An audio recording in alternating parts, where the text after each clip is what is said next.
হে গোপু, তোমাকে আমি শতকোটি প্রণাম জানাই আর শতকোটি ভালোবাসা, আমার বুক ভরা ভালোবাসা জানাই তোমাকে। তুমি আমার সন্তান তাই, আর তুমি আমার ভগবান তাই তোমাকে প্রণাম জানাই। আর তোমার ভক্তদেরও আমার শতকোটি প্রণাম এবং ভালোবাসা।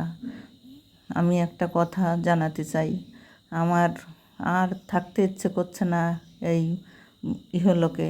আমাকে তুমি পরলোকে পাঠিয়ে দাও। আমার আর এই কষ্ট আর সহ্য হচ্ছে না, মনের কষ্ট। আমি কি বলবো তোমাকে, আজকে দিনটা আমার এত, সকালবেলার থেকে আমার এত অশান্তি যাচ্ছে। কিছু ঝগড়া না, কোনো কিছুই না, কিন্তু ঝগড়া না মানে আমি কিছুই বলি না তাই, কিন্তু খুব অশান্তি, খুব কষ্ট আমার মনে। আমি কি করব, আমার দুটো ছেলে বেকার, সেই জন্যে সারাদিন আমার তোমার বাবার কাছে আমার সব রকম শুনতেই হয়। কি করবে ওরা, ওদের আমি বুঝতে দেই না, শুধু যে এখন বড় হয়েছে, তারা শুনলে মনে কষ্ট পাবে, তাই আমি সব নিজের ঘাড়েই সহ্য করে নিই। পরশুদিন রাত্রে তো আমি পরলোকে অর্ধেক রাস্তায় চলে গেছিলাম। কেন তুমি ফিরিয়ে আনলে আমাকে? আমাকে কেন ফিরিয়ে আনলে? আমি চাই না ফিরে এইখানে থাকতে। তুমি আমাকে নিয়ে যাও, আমার আর সহ্য হচ্ছে না। আমি এত কষ্ট, আমার ছেলেদের যখন কোনো কিছু করছো না তুমি, তখন তুমি আমাকে নিয়ে যাও। আমি আর বেঁচে থাকতে চাই না, আমার কোনো শখ আহ্লাদ কোনো কিছুই নাই এখন। শুধু তোমার ভক্তি করি, তোমাকে ভালোবাসি, সেইটুকু নিয়ে ভুলে থাকি, কিন্তু তাও আমি চাই না, তোমার কাছে আমি তাও চাই না। তুমি আমাকে পাঠিয়ে দাও সেই পরলোকে, আমি সেইটাই এখন চাই, আর কিচ্ছু চাই না। আমার আর কোনো আশা ভরসা কোনো কিচ্ছু নেই। তুমি তুমি এত কিছু পারো, সারা পৃথিবীর জয়ী তুমি।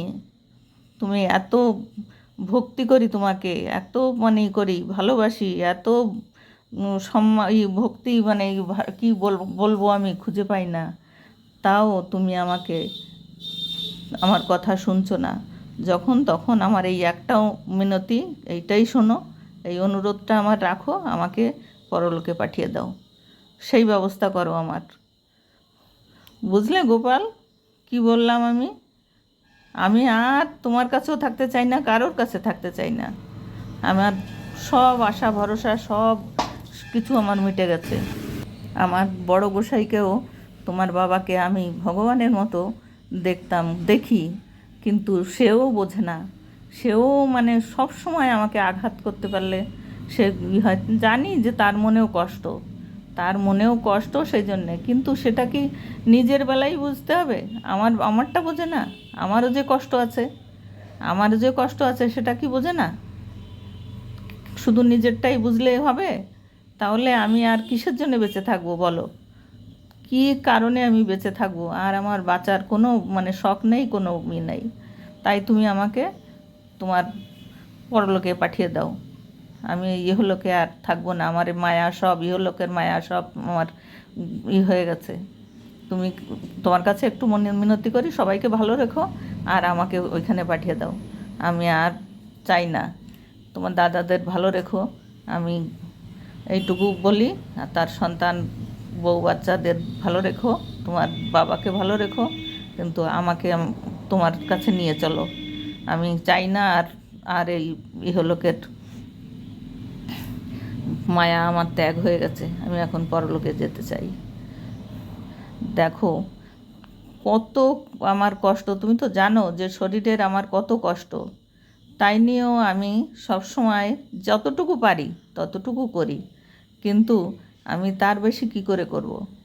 আমি তো, তুমি যা দেখছো তো সব কিছুই, যে আমার মা কত কষ্ট করে, কিন্তু তাও যদি সবাই কারোর মন না পাই, তখন খুবই দুঃখ লাগে, কষ্ট হয়, অনেক কষ্ট হয় বুকে। সেদিন আমার রাত্রেবেলা শ্বাস বন্ধ হয়ে গেছিলো, অনেক সময় পরে আবার শ্বাস ফিরে আসে বুকে চাপ ঠাপ দিয়ে। তা সেদিন আমি চলে যেতে পারলে হয়তো এই যে তারপরেও 2 দিন আমি থাকলাম, এটুকু আমার দেখতে হতো না। আজকে সারাটা দিন আমার মানে দুঃখ নিয়ে কাটতে হচ্ছে, কোনো মানে ঝগড়া না, ঝাঁটি না, কিন্তু তার ভিতরেও এমন এক একটা কথা বলে, মনে হয় যেন আমার মানে কি বলবো, মনে হয় শাপল দিয়ে মানে আমাকে কেউ মারলো। তা এই কথা আর ভালো লাগে না, তাই আমি আর থাকতে চাই না।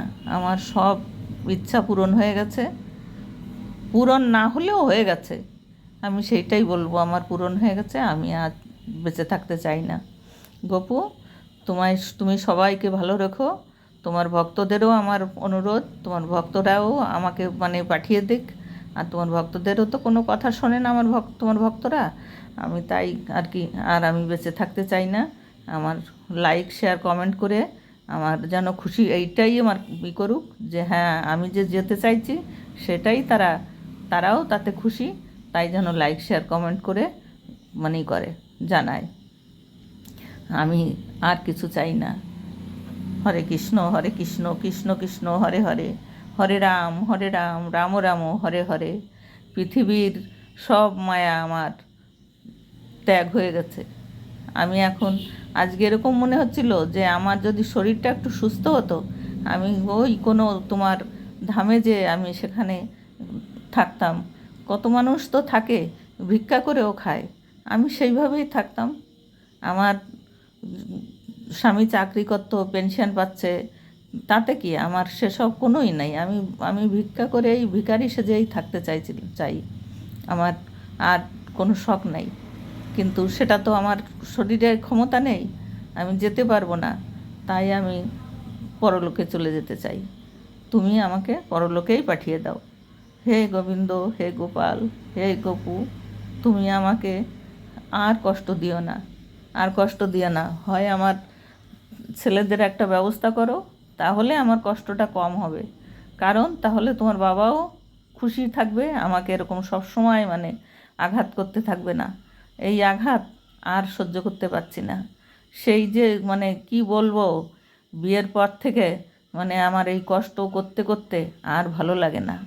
হ্যাঁ, আগে একটা ভিডিও বানিয়েছিলাম, সেই ভিডিওটা দেখে বড় বৌমা আমাকে বলল, মা এই ভিডিওটা ঠিক না, তুমি ডিলিট করে দাও।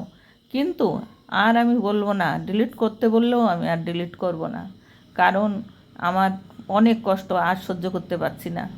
আমি তাদের পরে আমার বৌমারা খুবই ভালো, কিন্তু আমার আমার ভগবান, যে আমার আরাধ্য দেবতা, সেই আমার মানে সবসময় আমাকে ব্যথা দিতে থাকে। সেই ব্যথা যে অনেক বড় ব্যথা, সে তো তুমি জানো গপু, তুমি তো জানো যে ব্যথা কত ব্যথা, এ ব্যথা কত কষ্টের ব্যথা, এ কেউ বুঝতে পারবে না, এ কেউ সহ্য করতেও পারে না। সহ্য যে করতে পারে, আমি তো সহ্য করে করে এ পর্যন্ত এসেছি ছেলেদের মায়ায়, কিন্তু আর আমি পাচ্ছি না। যখন তুমি আমার ছেলেদের মুখের দিক তাকাচ্ছ না, তখন আমাকে নিয়ে যাও, আমার আর দরকার নেই। তারপরে আমার ছেলেদের সবাইকে যা তুমি করো তাই করো, আমি দেখব না, আমাকে তুমি শান্তি দাও, আমার আর ভালো লাগছে না। হে গোপাল, তোমার কাছে কোটি কোটি মিনতি, তুমি আমাকে নিয়ে যাও। তোমার কাছে আমি কোটি কোটি মানে কত বলবো, যে যত মানেই আছে, সমুদ্রের যত জল আছে, তত খানিক মিনতি করছি আমি, তুমি আমাকে আর বাঁচিয়ে রেখো না, আমার আর নেই। হে গোপাল, হে গোবিন্দ, হে গদাধর, তোমরা তোমরা আমার মিনতি শুনো। যদি আমার ছেলের কোনো কিছু করো তো করো, না হলে আমাকে নিয়ে যাও। আমার এই একটাই কথা, আমি আর কিছু চাই না। হে গোবিন্দ, তোমার ভক্তদের বলো আমার ভিডিওটা দেখে তারা যা ভালো বোঝে, তারাও যেন সেই কামনা করে, যে আমি পরলোকে গেলে তাদের যদি মানে হয় যে হ্যাঁ এত কষ্ট করছে, তাহলে পরলোকেই চলে যাক, তারাও একটু কামনা করবে আমার পরলোকে যাওয়ার জন্যে। তাই আমার লাইক শেয়ার কমেন্ট করে জানাবে, তাহলে আমি বুঝবো যে হ্যাঁ তোমার ভক্তরাও চাইছে আমার কষ্ট মানে তাদেরও সহ্য হচ্ছে না। তাই আর তুমি যদি পারো সহ্য করতে, তাহলে দাও, যত কষ্ট পারো, আমি সহ্য করি, আর কি করব। কষ্টের তো উম, কেউ ভাগ নেয় না, কেউ নেয় না। আর তুমি কি নেবে? তুমিও হয় সেই জন্যেই তুমিও তাই করছো আর কি। ভগবান, ভগবান, আমি আর পাচ্ছি না, আর পাচ্ছি না আমি এই কষ্ট সহ্য করতে। তাই এই সারাদিন চুপ করে একটা কথাও বলিনি, চুপচাপ চুপ এই যে মানে এই করে আছি। এখন এই যে আমি সন্ধ্যা আরতি করে তারপরে এই যে মানে ভিডিওটা বানাচ্ছি। সবাই এদিক ওদিক গেছে, তাই আমি এখন ফাঁকা পেয়ে তাই বানাচ্ছি। কারণ কারণ সবার সামনেও তো বলতে পারবো না। তাই নমস্কার, তোমার ভক্তদের বলো তোমাকেও নমস্কার, ভালো থেকো।